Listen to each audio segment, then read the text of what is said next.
What if I told you D-Day, the biggest invasion of World War II, might have failed if not for one man, a spy so brilliant he fooled Hitler himself? His name was Juan Pujol Garcia, but to the Nazis he was Agent Garbo. Pujol wasn't a trained spy, he was just a man who hated fascism, yet somehow he pulled off one of the greatest deceptions in history. Here's how it happened. The Allies were planning Operation Overlord, what we now call D-Day, but there was a massive problem. Germany expected the invasion, and they had to be tricked about where it would happen. Enter Pujol. He pretended to be a fanatical Nazi supporter and offered his services to the Germans. And the crazy part? They believed him. The Nazis gave him money, codes, and missions. They thought he was their spy in Britain, but in reality, he was secretly working for the British the whole time.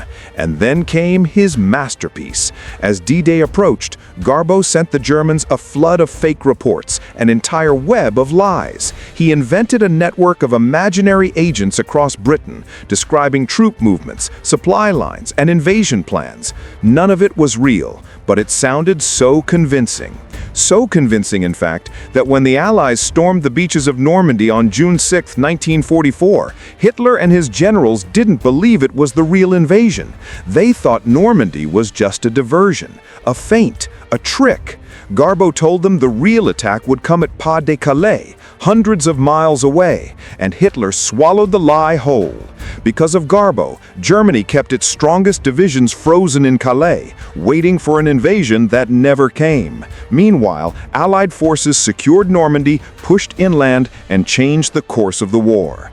Think about that. The success of D-Day, the liberation of Europe, the downfall of Nazi Germany, hinged on one man's lies. The Nazis trusted him so completely, they awarded him the Iron Cross. At the same time, Britain secretly honored him with the Order of the British Empire.